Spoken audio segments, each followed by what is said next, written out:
Officers colony میں دھیرے دھیرے شام اتر رہی تھی۔ کچھ گہرے بادلوں، سرمئی پہاڑوں کی چوٹیوں اور سرسبز و شاداب وادی کے گھنے درختوں نے شام کے اس رنگ کو مزید گہرا کر دیا تھا۔ شاہ لالہ اپنے گھر کے گیٹ پہ کھڑی تھی۔ گیٹ کے سامنے گھر کے متوازی رخ پر سیاہ سڑک تھی، جس کے دونوں اطراف سفیدے کے درخت ایک ترتیب سے لگے ہوئے تھے۔ یہ سڑک ٹریفک کے لیے بہت کم استعمال کی جاتی تھی، اس لیے کالونی کے بچے بے فکری سے یہاں کرکٹ، فٹ بال اور دیگر پسندیدہ کھیل کھیلتے تھے۔ بوڑھے اور خواتین اکثر ٹولیوں کی صورت میں چہل قدمی کرتے نظر آتے تھے۔ مغرب کے بعد جب مائیں بچوں کو گھروں میں بلاتی تھی تب کہیں یہاں سناٹا دیکھنے میں آتا تھا، اور اس وقت یہی سما تھا۔ مغرب ہو چکی تھی، سب اپنے اپنے نہا گھروں کو لوٹ رہے تھے۔ شاہ لالہ سخت اکتاہٹ کے عالم میں گیٹ سے کچھ فاصلے پر لگے سفیدے کے درخت سے ٹیک لگائے کھڑی تھی۔ چہرے پہ بیزاری اور جھنجھلاہٹ کے تاثرات نمایاں تھے۔ پتہ نہیں اپیا اور بی جی کب لوٹیں گے اسپتال سے، اس نے خوف سے سر جھٹکتے ہوئے سوچا۔ ویسے تو ڈیڈی کے آنے کا وقت بھی ہو چلا ہے، ہو سکتا ہے کچھ دیر میں آ جائیں۔ مجھے گیٹ سے کھڑا دیکھ کر یقیناً خفا بھی ہوں گے، مگر میں کیا کروں، اندر میرا دم گھٹنے لگتا ہے۔ یا اللہ، کس درجہ بوریت ہے اس کالونی میں، نہ کوئی ہلچل نہ ہنگامہ۔ وہ دل ہی دل میں پریشان ہو رہی تھی۔ شجی بھیا کو بھی نہیں بتایا کہ میں باہر ہوں، اندر گھر میں ڈھونڈ رہے ہوں گے مجھے، مگر نہیں، اپنے محبوب ٹی وی کے آگے جمے بیٹھے ہوں گے۔ ٹی وی کے آگے تو ساری دنیا بھول جاتے ہیں۔ وہ تعلیمی مصروفیات کے سبب بچپن سے شہر کے ہاسٹل میں ہی رہی تھی، کالونی میں کم ہی آنا جانا ہوتا تھا۔ اپیا کی تو ایف اے کے بعد شجی بھیا سے شادی ہو گئی تھی۔ اس وقت شاہ لالہ 7ویں کلاس میں تھی۔ شجی بھیا ان کے سگے تایا زاد تھے، بچپن میں ہی یتیم ہو گئے تھے۔ ایسے میں عرفان صاحب انہیں اپنے گھر یہاں کالونی میں لے آئے۔ جب وہ پڑھ لکھ کر برسر روزگار ہوئے تو اپنی بیٹی گل لالہ سے شادی کر دی، اور شادی کے بعد ان کے اس گھر میں رہنے پہ اصرار کیا تھا۔ وہ کہتے تھے، شجاع میرا گھر داماد نہیں بیٹا ہے، اور بیٹا باپ کے گھر ہی جچتا ہے۔ یوں تبھی ان کی جاب بھی نہیں تھی، اس لیے وہ بخوشی راضی ہو گئے تھے۔ وہ 6 سال قبل بی اے آنرز مکمل کرنے کے بعد مستقل کالونی لوٹی تھی، اور یہاں چند ماہ رہ کر ہی بور ہو گئی تھی۔ نہ کوئی دوست، ٹھنڈی ہواؤں سے بچنے کے لیے وہ سرخ شال کو اچھی طرح سر اور کندھوں پر پھیلائے ہوئے دور افق پر ڈوبتی سرخیوں پر نگاہ جمائے ہوئے تھی۔ بے دلی کے باعث 2-3 دن سے کپڑے بھی نہیں بدلے تھے۔ سرخ اور سیاہ پرنٹ کا مرینا کا سوٹ چکن آلود تھا۔ وہ اپنے دھیان میں گم تھی، خبر بھی نہ ہوئی کہ کب متوازی سڑک پر عمودی لائن بناتی بڑی سڑک سے تیز رفتاری سے آئی ایک پیجارو گھر کے گیٹ کی ڈلوان روش پر آن رکی۔ اندر سے ایک لمبے قد کا، کھلتی ہوئی رنگت اور گھنے چمکدار سیاہ بالوں والا وجیز سا مرد نکلا۔ بیل بجانے کی غرض سے دائیں جانب کے گیٹ لیمپ کے نیچے موجود سفید بٹن کو دبانے کے ارادے سے آگے بڑھا تو اس پر نظر پڑتے ہی ٹھٹک گیا۔ ہونٹ استجاب کے عالم میں سکڑ گئے اور روشن موٹی موٹی آنکھوں میں چمک در آئی۔ وہ کچھ ایسی کیفیت میں تھا جیسے اپنی آنکھوں پر اعتبار نہ آ رہا ہو۔ اس کے سنجیدہ اور متین چہرے کے منجمد تاثرات میں خوشگواریت سے آ گئی، اور پیشانی کی شکنیں لمحے بھر میں غائب ہو گئی تھیں۔ یوں لگ رہا تھا جیسے وہ اچانک ہی تیر امیز مسرت میں گر گیا ہو۔ شاہ لالہ ہنوز بیزاری کے عالم میں خود میں گم تھی۔ ہوا کے تیز جھونکوں سے پھڑ پھڑاتے شال کے پلو کو سمیٹتے ہوئے اس نے یوں ہی نظر گھمائی اور ایک بے نیاز نگاہ آنے والے اجنبی شخص پر ڈالی۔ وہ بڑی دلچسپی اور شوق کے عالم میں اس کی طرف متوجہ تھا۔ نظر ملنے پہ دھیرے سے مسکرایا۔ بھاری لہجہ گمبھیرتا اور سنجیدگی کا امتزاج لیے ہوئے تھا، انداز میں حد درجہ وقار جھلک رہا تھا۔ بلا شبہ وہ ایک متاثر کن شخصیت کا مالک تھا۔ ہیلو، شاہ لالہ نے کچھ الجھے ہوئے بے پرواہ انداز میں کہہ کر اپنی توجہ دوسری طرف مبذول کر لی۔ یہ تک پوچھنے کی زحمت نہیں کی کہ کس سے ملنا ہے، کیا کام ہے۔ سالگرہ مبارک ہو۔ اس بار شاہ لالہ کو حیرت کا جھٹکا سا لگا۔ وہ بحران سی بغور اس کی جانب دیکھنے لگی۔ 34 برس کا یہ سوبر سا مرد کیسے جانتا تھا کہ آج اس کا جنم دن ہے؟ اس دوران اندر سے ملازم نے گھنٹی کی آواز سن کر گیٹ کھول دیا تھا۔ اسے دیکھ کر زوردار سلام جھاڑا اور اپنی میت میں اندر لے گیا۔ کون ہے یہ صاحب؟ انداز تو خاصے شاہانہ ہے۔ وہ حیرانی سے اسے اندر جاتا دیکھ رہی تھی۔ پتہ نہیں ڈیڈی کے ملنے والے ہیں یا شجی بھائی کے۔ جب وہ جی بھر کر باہر کھڑے کھڑے بور ہو گئی تو سست قدموں سے اندر چلی آئی اور لان میں کین کی کرسی پر بیٹھ کر آسمان پر چمکتے ستاروں کو دیکھنے لگی۔ اف، کب آئیں گے بی جی اور اپیا؟ اب وہ بری طرح جھلا رہی تھی۔ اندر ڈرائنگ روم سے جتنے بولنے کی آوازیں آ رہی تھیں گویا وہ صاحب شجی بھیا کے ملنے والے تھے۔ ارے گڑیا، تم ادھر بیٹھی ہو، میں تمہیں اندر تلاش کر رہا تھا۔ اسی ساتھ شجی بھیا اس شاندار آدمی کے ہمراہ ڈرائنگ روم کے دروازے سے باہر آئے تھے۔ جی بس میں آ ہی رہی تھی۔ وہ تیزی سے شال سنبھالتی سیدھی ہو گئی۔ یہ میری بہن جمع سالی ہیں، شاہ لالہ۔ تعلیم سے فارغ ہو کر اب مستقل طور پر کالونی آ گئی ہیں۔ ارادہ ہے کہ کچھ عرصہ بعد ٹیچنگ لائن جوائن کر لیں۔ شجی بھیا اس کا تعارف کروا رہے تھے۔ شاہ لالہ حیران رہ گئی۔ وہ بہت کم شجی بھیا کے دوستوں سے متعارف ہوتی تھی۔ ان کے ہاں اس کا رواج نہیں تھا۔ اس کا مطلب ہے یہ صاحب کچھ زیادہ ہی کلوز ہیں گھر والوں سے۔ اور لالا شاید تمہاری ان سے واقفیت ہو، یہ کالونی کے مشہور معروف شخصیت ہیں آغا ہارون احمد۔ اس کالونی کا تعمیراتی کام ان کے والد صاحب کی زیر نگرانی تکمیل پایا تھا۔ کالونی کا پرائیویٹ کالج، ہاسپٹل اور دستکاری اسکول بھی انہوں نے تعمیر کروائے ہیں۔ والد صاحب کی وفات کے بعد تمام انتظامات آغا ہارون نے سنبھال لیے ہیں۔ اس خوبصورت کالونی کو مزید بہتر اور پرکشش بنانے کے لیے یہ آج کل ایک جامع منصوبہ ترتیب دے رہے ہیں، جس کے تحت بہت مختصر سی مدت میں کالونی میں club, rest house, play ground اور تفریحی پارک بنانے کے اقدامات کیے جائیں گے، بلکہ تفریحی پارک تو تقریباً مکمل ہونے کو ہے۔ شاہ لالہ نے گہری سانس لی۔ اب اندازہ ہوا تھا شجی بھیا کیوں اس کے سامنے بچھے جا رہے تھے۔ وہ محسوس کر رہی تھی کہ آغا ہارون کی نظریں مسلسل اس کے چہرے کا طواف کر رہی تھیں، اور اس احساس نے اس کی ناگواری اور بیزاری کو مزید دو چند کر دیا تھا۔ تاہم وہ چپ رہی۔ اگر مس شاہ لالہ پسند کریں تو کالونی کے کالج میں انتظامی معاملات سنبھال سکتی ہیں۔ میڈم طلعت کالج کی پرنسپل ہیں۔ انہیں نظام چلانے کے لیے ایک اعلیٰ تعلیم یافتہ اور ذہین معاون کی ضرورت ہے، اور مجھے یقین ہے مس شاہ لالہ کے تعاون سے ہم جلد ہی اس انٹر کالج کو ڈگری کالج میں تبدیل کر دیں گے۔ آغا کی تجویز پر شاہ لالہ نے سر اٹھا کر اس کی طرف دیکھا۔ وہ اس کی جانب متوجہ تھا۔ نظر ملنے پر ہولے سے اس کے لب پر تبسم آئی۔ اس کی نظروں میں اتنی چمک اور بھرپور تاثر تھا کہ شاہ لالہ نے دوسرے ہی لمحے نگاہ چرا لی۔ کیسے دیکھتا ہے جیسے کھا ہی تو جائے گا، وہ دل ہی دل میں تھلملا رہی تھی۔ ہاں لالا، تجویز تو بہت شاندار ہے، کیا خیال ہے؟ شجی بھائی نے پرجوش انداز میں کہا۔ سوچوں گی، وہ دھیرے سے کہہ کر اندر کی جانب بڑھ گئی۔ لاؤنج میں آئی تو ٹیبل پر پڑے دو گفٹ پیک دیکھ کر حیران رہ گئی۔ From Agha Haroon Ahmed to Shah Lala. اس کی نظروں میں زمین آسمان گھومنے لگے۔ مائی گاڈ، مجھے کس حساب میں تحفہ دیا ہے؟ اس نے ڈھیلے ڈھالے انداز میں گفٹ پیک کھولے۔ بیش قیمتی جویلری سیٹ اور پرفیوم۔ اسے حیرانی کا دورہ پڑ گیا۔ ہیپی برتھ ڈے کا نفیس سا کارڈ الگ سے تھا۔ یہ سب کیا ہے؟ انہیں کیسے علم ہوا میری سالگرہ کا؟ اور وہ الجھ رہی تھی۔ اسی دوران شجی بھیا ادھر چلے آئے تھے۔ پچھلے سال جب تم چھٹیوں میں شہر سے کالونی آئی تھی تو تمہاری سالگرہ والے دن آغا تم سے پہلی بار ملے تھے۔ شاید اس وقت کی بات یاد رہ گئی ہوگی، شجی بھیا نے نرمی سے وضاحت کی، اور شاہ لالہ کے ذہن میں جھمکا سا ہوا۔ پچھلے سال ویکینڈ پر وہ کالونی میں تھی۔ اتفاق سے چھٹی کا دن تھا۔ سبھی گھر میں موجود تھے۔ شام کو لان میں بیٹھے چائے کے لوازمات اور سالگرہ کے کیک کے ہمراہ سادہ سے انداز میں اس کی سالگرہ منا کر گفٹ دے رہے تھے، جب ملازم ڈیڈی کی اجازت پا کر آغا کو ادھر ہی لے آیا تھا۔ شاہ لالہ سرسری سی سلام دعا کے بعد اندر چلی گئی تھی۔ اپیا بھی دو چار باتوں کے بعد اس کے پیچھے آ گئی تھی۔ اچھا تو موصوف نے اتنی پرانی بات یاد رکھی تھی، جب ہی تو اس کی صورت کچھ جانی پہچانی سی لگ رہی تھی، مگر مجھ میں ایسی کیا بات نظر آئی؟ اسے جو میرا جنم دن اتنے دھیان سے ذہن میں محفوظ رکھا، اسے یہ بات ہضم نہیں ہو رہی تھی۔ وہ ایک عام سی سادہ سی لڑکی تھی، اس نے تو نظر بھر کر اسے دیکھا تک نہیں تھا۔ شاید یہی بے نیازی آغا کو بھا گئی تھی۔ بات کچھ پلے نہیں پڑ رہی شجی بھیا، اتنی معمولی سی بات آغا ہارون کو کیسے یاد رہ گئی؟ میرا مطلب ہے ہمارا تو ان سے کوئی براہ راست تعلق بھی نہیں ہے۔ ہاں، حیرانی تو مجھے بھی ہے، شجی بھیا پر خیال انداز میں بولے۔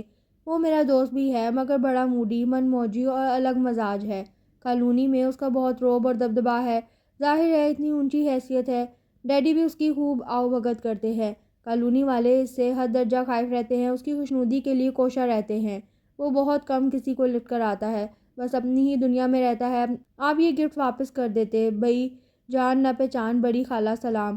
آپ کے دوست ضرور ہوں گے، مگر میرے لیے تو قطعی اجنبی ہیں۔ وہ ناگواری سے کہہ رہی تھی۔ اتنی ہمت کہاں سے لاتا؟ وہ سخت برا مانتا۔ وہ خفیف سے ہو گئے۔ سچ تو یہ ہے کہ اس کی شخصیت سے اتنا جلال اور تمکنت ٹپکتی ہے کہ بندہ اس کے مزاج کے خلاف بات کہنے کے لیے 100 بار سوچتا ہے۔ امیر ہوں گے تو اپنے گھر میں، ہم پر کاہے کا رعب جماتے ہیں؟ شاہ لالہ نے ناک سکڑتے ہوئے سر جھٹکا تھا۔ چلو دیکھو لالا، بیکار کی ضد چھوڑو اور میرے ساتھ چلو۔ اپیا اصرار کرتے کرتے عاجز آ گئی تھی، مگر وہ مان کے ہی نہیں دے رہی تھی۔ یقین کیجیے میرا رتی برابر دل نہیں چاہ رہا دعوت میں جانے کو، پلیز اپیا، وہ لجاجت سے بولی۔ اس نے خاص طور پر بی جی سے تمہارے لیے کہہ دیا تھا۔ دیکھو اتنے بڑے پیمانے پر آغا پیلس میں تقریب منعقد کی جا رہی ہے۔ کالونی کے لوگ تو منتظر رہتے ہیں ایسے بلاووں کے۔ آغا ایک بار بلائے تو 100 بار سر کے بل چل کر جاتے ہیں۔ بڑا فخر محسوس کرتے ہیں اس قسم کی شاہانہ دعوتوں میں شریک ہو کر، اور ایک تم ہو کے۔ اپیا برا سا منہ بناتے ہوئے بولی۔ مجھے معاف رکھیے ایسی دعوتوں سے۔ اس کی بیزاری بدستور قائم تھی۔ خام خواہ کی بوریت۔ اس نے ناک سکڑی۔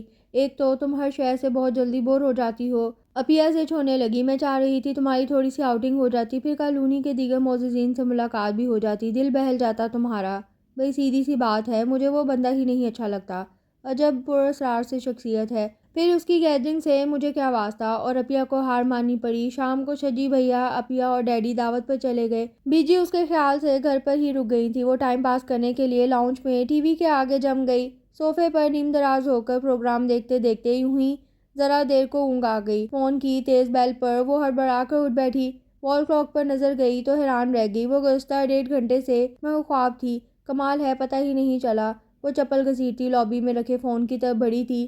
کھڑکی کے سمٹے ہوئے پردوں سے باہر گری ہوئی شام کے عکس سے واضح نظر آ رہے تھے۔ ہیلو، اس نے شکستہ سے انداز میں ریسیور اٹھایا۔ یہ ستم نہیں تو کیا ہے کہ جس کے اعزاز میں محفل سجائی جائے وہی منظر سے غائب ہو۔ آپ نے بہت ضبط آزمایا ہے ہمارا۔ وہ جیسے پتھر کی ہو گئی۔ اس کے وہم و گمان میں بھی نہیں تھا کہ آغا اس کی غیر حاضری کا اس درجہ نوٹس لے گا۔ میری طبیعت کچھ ناساز تھی اس لیے۔ وہ دل سے امڑتی غصے کی لہر دبا کر رسمی سے معذرت خواہ انداز میں بولی۔ اسے کہتے ہیں کسی کی جان گئی، آپ کی ادا ٹھہری۔ بہرحال اگر آپ بر وقت مطلع کر دیتی تو میں یہ دعوت کینسل کرا دیتا کہ اس صورت میں اس کی انعقاد کا کچھ جواز ہی نہیں بنتا تھا۔ شاہ لالہ خاک بھی نہ سمجھ سکی۔ آغا کے لہجے میں اتنا حتمی پن اور قطعیت تھی کہ وہ جوابی کارروائی کے طور پر انداز میں سختی پیدا کرنے میں کامیاب نہیں ہو پائی تھی۔ اس میں میرا کیا دوش ہے، یہ آپ کا ذاتی معاملہ ہے۔ وہ بمشکل اپنا غصہ ضبط کر رہی تھی۔ مگر واضح رہے آپ میری ذاتیات میں داخل ہو چکی ہیں۔ آج سے نہیں، سال بھر پہلے سے۔ آپ کو جان لینا چاہیے۔ آغا کے لہجے میں حد درجہ رونیت اور نروٹھا پن تھا۔ وہ جیسے سکتے میں آ گئی۔ یک لخت اس کا چہرہ سرخ پڑ گیا، مٹھیاں بھیج گئی۔ دوران خون تیز ہوتا محسوس ہونے لگا۔ آپ کس انداز میں مجھ سے بات کر رہے ہیں؟ شاہ لالہ کا لہجہ واضح طور پر سخت تھا۔ میں آپ کی رعایا نہیں۔ برائے کرم آپ اپنی حد میں رہیں۔ وہ بھنا کر بولی۔ اچھی بات ہے، اب میں آپ کو بتاؤں گا میری اور آپ کی حدود کیا ہیں۔ اس کے ساتھ ہی ریسیور رکھ دیا گیا۔ ایک ثانیہ کو شاہ لالہ بت بنی کھڑی کی کھڑی رہ گئی۔ وہ ہکا بکا ریسیور ہاتھ میں لیے گھور رہی تھی۔ دھمکی! واہ، کیا سمجھتے ہیں موصوف خود کو؟ وہ غصے سے کھلنے لگی۔ شرم تو نہیں آئی پرائی لڑکیوں کو تاکتے ہوئے؟ اتنی عمر کو پہنچ گئے، شادی شدہ بھی ہو گئے، مگر نظر میں حجاب نہیں بھرا۔ وہ دان پیس رہی تھی۔ اپیا بتا رہی تھی بہت عرصہ قبل اپنے خاندان کی لڑکی سے شادی ہوئی تھی۔ اس لڑکی کی عمر نے وفا نہیں کی اور شادی کے 2 سال بعد وہ اللہ کو پیاری ہو گئی تھی۔ اس کے بعد آغا لندن چلا گیا تھا پڑھائی کی غرض سے۔ وہاں جا کے جانے کیا چاند چڑھائے ہوں گے، کسی کو کیا خبر۔ وہ سخت غصہ تھی۔ میڈم طلعت سے مل کر اسے خاصی مسرت ہوئی۔ بڑی کرینے کی خاتون تھیں۔ ان کے ہمراہ ایڈجسٹ ہونے میں اسے دشواری نہ ہوئی تھی۔ اب کسی حد تک کالونی میں اس کا دل لگنے لگا تھا۔ اس روز اپیا کے لاڈلے بیٹے ارسل کو بخار تھا۔ اپیا خود بھی بیمار تھی۔ اتفاق سے ڈیڈی اور شجی بھیا دونوں گھر پر نہیں تھے۔ ارسل کو ہاسپٹل لے جانے کا مسئلہ تھا۔ اپیا میں کالج سے چھٹی کر کے ارسل کو ہاسپٹل لے جا کر دکھا دیتی ہوں، تم سے سنبھل جائے گا، اپیا نے کہا سے بولی۔ بہت شرارتی ہے، گھر میں گاڑی بھی نہیں ہے، پیدل اسے اٹھا کر لے جاؤ گی؟ وہ پریشانی سے کہہ رہی تھی۔ کوئی بات نہیں، 5 منٹ کی تو واک ہے۔ اس نے احتیاط سے 2.5 سالہ ارسل کو بازوں میں لے لیا، جس کے رخسار بخار کی حدت سے سرخ ہو رہے تھے۔ گھر سے سیدھی سڑک ہسپتال کی طرف جاتی سی۔ سڑک کے ارد گرد سفیدے کے درخت ہوا سے لہرا رہے تھے۔ صبح 11 بجے کا وقت تھا۔ چندہ رونا نہیں، شاباش! وہ تیز تیز چلتی ہوئی ارسل کو تھپک بھی رہی تھی۔ ہسپتال پہنچ کر وہ سیدھی او پی ڈی کی طرف بڑھی تھی۔ خوش قسمتی سے رش نہ ہونے کے برابر تھا۔ کاؤنٹر پر سلپ بنوانے کے بعد وہ ڈاکٹر کے کمرے کے باہر بیٹھے اٹینڈنٹ کی طرف متوجہ ہوئی۔ ڈاکٹر صاحب فارغ ہیں کیا؟ وہ جی راؤنڈ پر ہیں۔ راؤنڈ پر؟ اسے تعجب ہوا۔ مگر 9 سے 12 تو او پی ڈی کا ٹائم ہوتا ہے۔ راؤنڈ پر 12 بجے کے بعد شروع ہوتا ہے۔ وہ جھنجھلائی ہوئی سی لگ رہی تھی۔ بات یہ ہے جی کہ آغا صاحب ہسپتال کے دورے پر آئے ہیں۔ تمام ڈاکٹر صاحبان اور سٹاف ان کے ساتھ ہے۔ وہ معائنہ کرے ہیں یہاں کے انتظامات کا۔ وہ سخت بیزاری سے ادھر ادھر دیکھنے لگی۔ اس اثنا میں پورا وفد ادھر آتا دکھائی دیا۔ لو جی، ڈاکٹر صاحب آ گئے اور آغا صاحب بھی۔ اٹینڈنٹ کھڑا ہو کر مؤدبانہ نظروں سے اس طرف دیکھنے لگا۔ باہر کے دروازے کی سمت بڑھتے ہوئے آغا کے قدم اسے دیکھ کر خود بخود سست پڑ گئے تھے۔ ڈاکٹر غور سے اس کے مشورے اور تجاویز سن رہے تھے۔ خیریت ہے؟ آغا کو تشویش لاحق ہوئی۔ کوئی خیریت سے ہاسپٹل کب آتا ہے؟ وہ جھنجھلاہٹ چھپا کر سپاٹ لہجے میں گویا ہوئی۔ تبھی آغا اس کی گود میں نیم خوابیدہ گپلو سے بچے کی طرف دیکھنے لگا، جسے وہ اس کے گھر میں 2-4 بار دیکھ چکا تھا۔ ڈاکٹر صاحب، آپ کو فراغت ہو تو بچوں کو دیکھ لیں، اسے رات سے بخار ہے۔ وہ قدرے جتانے والے انداز میں ڈیوٹی پر موجود ڈاکٹر کی طرف دیکھنے لگی تھی۔ آغا ہارون نے ایک گہری نگاہ اس پر ڈالی۔ دھانی کپڑوں میں اکڑے اکڑے انداز اور بگڑے ہوئے تیور لیے وہ پیشانی پر بل ڈالے بیزاری سے کھڑی تھی۔ جانے کیا بات تھی؟ اس کے بے مروت اور روکھے پیکے رویوں کے باوجود اس کی طرف دل کھنچتا تھا۔ کوئی بات تھی جو اس عام سی آدم بیزار لڑکی کو خاص بنا گئی تھی۔ آغا ایسے رویوں کا عادی نہیں تھا۔ وہ مد مقابل کی اونچی آواز برداشت نہیں کرتا تھا۔ اس کا انا پرست اور حق مانا مزاج کسی دوسرے کی منمانی اور بدمزاجی ہرگز گوارا نہیں کر پاتا تھا، مگر اس کھردری اور جارحانہ مزاج والی لڑکی کے سامنے وہ خود کو بے بس محسوس کرتا تھا۔ ڈاکٹر آغا سے رخصت چاہتے ہوئے اپنے روم کی طرف بڑھ گیا، ساتھ ہی شاہ لالہ کو بھی اندر آنے کا اشارہ کیا۔ ایکسکیوز می، وہ اس کی سائڈ سے ہو کر چھپاک سے ڈاکٹر کے کمرے میں چلی گئی۔ اچھی طرح چیک اپ کروانے کے بعد دوائیوں کی پرچی لے کر وہ ہاسپٹل کے میڈیکل سٹور میں گھس گئی۔ دوائیوں کے لفافے اور ارسل کو سنبھالتی ہوئی جب ہاسپٹل کے احاطے سے باہر آئی تو بچکا کر رہ گئی۔ گیٹ کے پاس بازاروں سے ٹیک لگائے آغا ہارون منہ سے سگریٹ پی رہا تھا، غالباً اس کا منتظر تھا۔ آؤ میں تمہیں گھر چھوڑ دوں، وہ دوستانہ انداز میں اس کے قریب آ کر بولا۔ اس کے اس درجہ بے تکلفی شاہ لالہ کو بہت گھلی۔ شکریہ، میں چلی جاؤں گی، اسے بدلحاظی سے کہہ کر قدم بڑھائے وہ تیزی سے سامنے آ گیا۔ تم اس قدر خودسر اور بدتمیز کیوں ہو؟ وہ اسے گھورنے لگا۔ اس کے کڑے تیور دیکھ کر وہ ایک لمحے کو خائف سی ہو گئی۔ چلو آؤ بیٹھو، وہ جلال میں آ کر حکمیہ بولا۔ میں پہلے بھی عرض کر چکی ہوں آغا صاحب کہ میں آپ کی رعایا نہیں ہوں، میں اپنی مرضی کی مالک ہوں، وہ اس کی آنکھوں میں دیکھتے ہوئے چبا چبا کر بولی۔ وہ بمشکل تمام ضبط کر رہا تھا۔ تو پھر تم بھی ایک بات کان کھول کر سن لو۔ وہ اس کے پھیلے انداز پر غضبناک چہرہ لیے اس کے مقابل آ کر ایک ایک لفظ پر زور دے کر بولا۔ ایک دن میں تمہیں اپنی مرضی پر چلا کر دکھاؤں گا۔ اس کی آنکھوں سے چنگاریاں برس رہی تھی۔ وہ دن مرکب نہیں آئے گا۔ شاہ لالہ سکھ چہرہ لیے مٹھیاں بیچ کر اشتعال کے عالم میں گویا ہوئی اور گاڑی کا دروازہ ایک دھماکے سے بند ہوا تھا۔ اور پھر جیسے گھر میں ایک بھونچال سا آ گیا تھا۔ آغا ہارون نے اپنا پرپوزل شاہ لالہ کے لیے بھیجا۔ اس نے تو زمین آسمان ایک کر ڈالا، کسی صورت بھی آمادہ ہونے کو تیار نہ تھی۔ شجی بھیا کی دلی خواہش تھی، اپیہ تقریباً نیم رضامند تھی اور ڈیڈی بھی اس پرپوزل پر سنجیدگی سے غور کر رہے تھے۔ رہ گئی بی جی تو وہ بیچاری نہ 3 میں نہ 13 میں ساری زندگی دوسروں کے فیصلوں پر ساتھ کیا تھا۔ ان کی اپنی کوئی مرضی نہیں تھی۔ مجھے کسی قیمت پر یہ رشتہ منظور نہیں ہے۔ وہ پیر پٹک رہی تھی۔ اپیہ جزبو سی ہو کر اسے دیکھ رہی تھی۔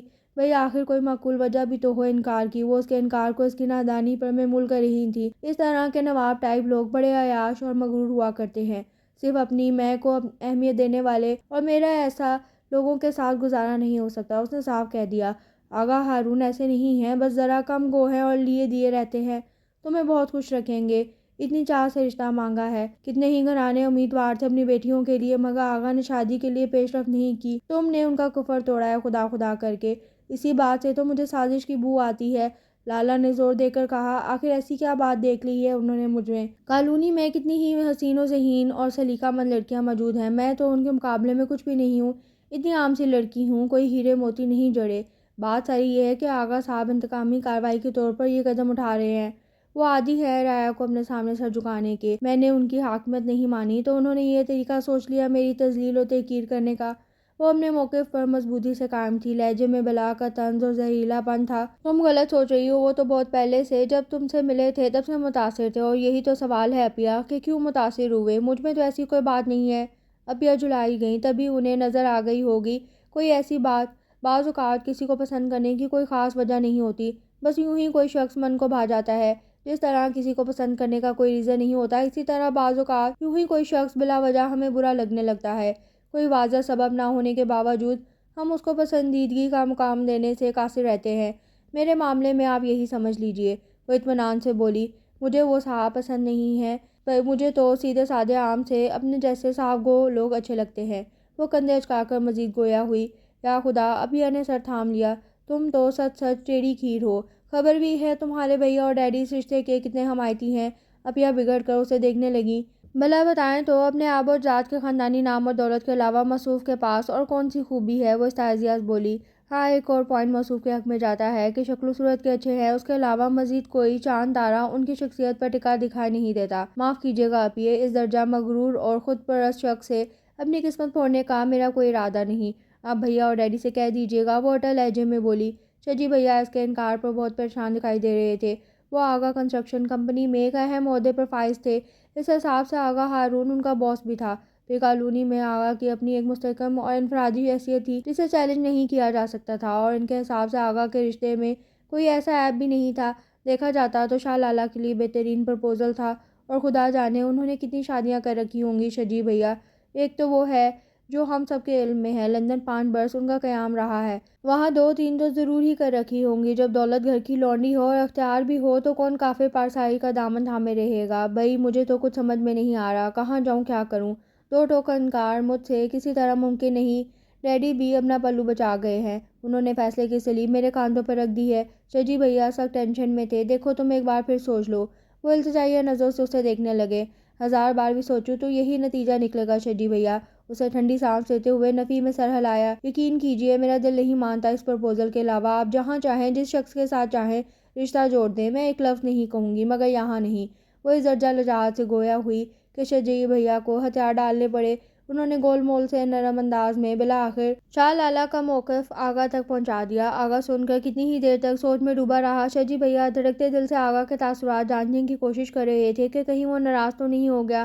ان کا دل دھک دھک کر رہا تھا۔ اگر تمہیں اعتراض نہ ہو تو میں براہ راست شاہ لالہ سے بات کر لوں۔ بالآخر وہ سر اٹھا کر ان کی طرف دیکھ کر بولا، مجھے بالکل بھی اعتراض نہیں، آپ شوق سے بات کر لیں۔ وہ جلدی سے بولے، اگر وہ قائل ہو جائے تو ہم ایک لمحے کی تاخیر کیے بغیر آپ کو ہاں کر دیں گے۔ گھر آ کر انہوں نے شاہ لالہ کو بلا کر آغا کی آمد کی وجہ بتائی۔ کیا مصیبت ہے، پاگل ہی ہو گئے ہیں موصوف؟ وہ اندر ہی اندر بری طرح جلا رہی تھی، تاہم شجی بھیا کے سامنے چپ رہی، سر ہلا دیا۔ قائل تو ان کے فرشتے بھی نہیں کر سکتے مجھے، اس نے سلگ کر سوچا تھا۔ اس شام آغا کو چائے پر مدعو کیا گیا تھا۔ ڈیڈی ان دنوں آفیشل ٹور پر کراچی گئے ہوئے تھے۔ اپیا شجی بھیا کے ساتھ ڈرائنگ روم میں میزبان کے طور پر آغا کے سامنے موجود تھی۔ کچھ دیر بعد وہ اس کے کمرے میں آ گئی۔ جاؤ تم اب، تمہارے بھیا بلا رہے ہیں، اور دیکھو کوئی بدتمیزی مت کرنا، خیال رہے وہ یہاں کی طاقتور سماجی شخصیت ہونے کے ساتھ ساتھ تمہارے بھیا کے باس بھی ہیں، معلوم ہے مجھے۔ وہ برے برے منہ بناتی اٹھ بیٹھی۔ کپڑے تو بدلو، پرسوں کے پہنے ہوئے ہیں۔ اسے سر جھاڑ منہ پہاڑ جاتا دیکھ کر اپیا نے ٹوکا، چلے گا سب، وہ بے پرواہی سے کہہ کر باہر نکل گئی۔ چونکہ وہ ذہنی طور پر تیار تھی اس لیے آغا کے روبرو قطعی خائف نہ ہوئی، بہادری سے ڈٹ کر بیٹھ گئی۔ شجی بھیا درمیان سے کھسکنا چاہ رہے تھے، اسی لمحے شاہ لالہ نے پہل کرتے ہوئے اس کی طرف دیکھ کر نہ ڈر انداز میں پوچھا، آغا صاحب ایک بات ایمانداری سے بتائیے گا، آپ نے کل کتنی شادیاں کی ہیں؟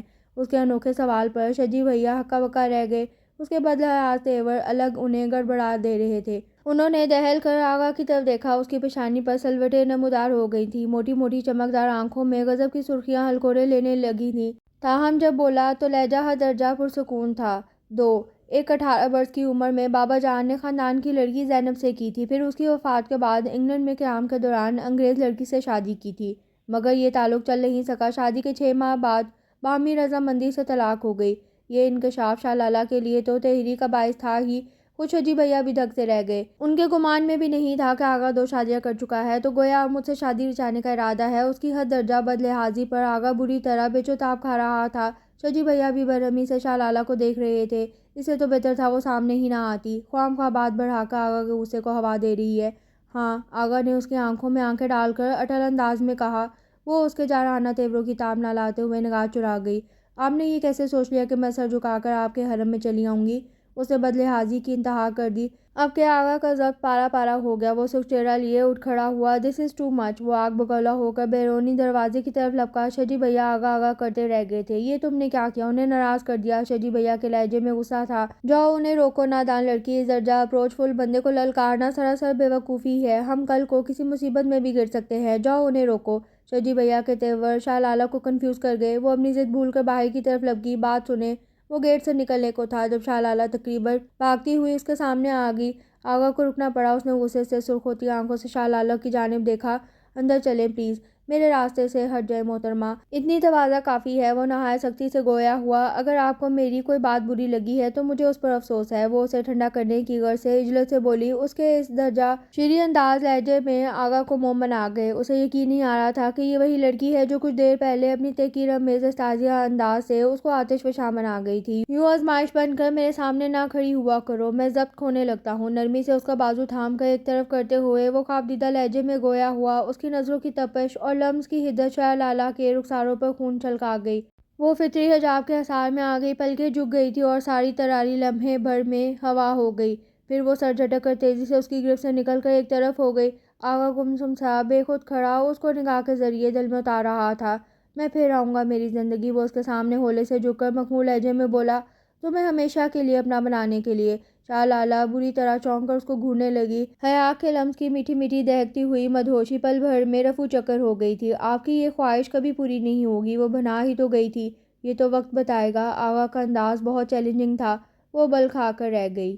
ہونی کو کون ٹال سکتا ہے؟ ڈیڈی بھلے چنگے کراچی گئے تھے، واپسی پر روڈ ایکسیڈنٹ میں شدید زخمی ہو گئے اور پھر زخموں کی تاب نہ لاتے ہوئے بالآخر چل بسے۔ گھر میں جیسے ایک آرام سمجھ گیا تھا۔ کتنی ہی مدت تک اس حادثے پر دل کو صبر نہیں آیا، مگر وقت ہر زخم کا مرہم ہوتا ہے۔ اب شجی بھیا اور بیجی کو اس کی شادی کی زیادہ فکر رہنے لگی تھی۔ انہی دنوں ایک نیا مسئلہ اٹھ کھڑا ہوا۔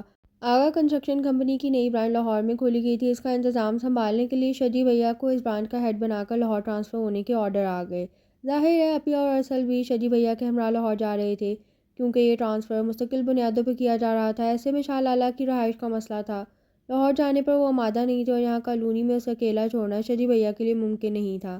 بے شک بیجی کے ہمراہ موجود تھیں، مگر وہ خود بھی اب بیمار رہنے لگی تھی، اس کی دیکھ بھال کیا کرتی؟ ایسے میں عپیہ نے دبے لفظوں میں پھر سے آغا کے پرپوزل کا ذکر چھیڑ دیا۔ شجی بھیا بھی یہی چاہ رہے تھے۔ کمال ہے عپیہ، کیا میں اس درجہ بوجھ ہو گئی ہوں آپ پر کہ ایک عیاش طبع مغرور رئیس کے پلے باندھ رہی ہیں؟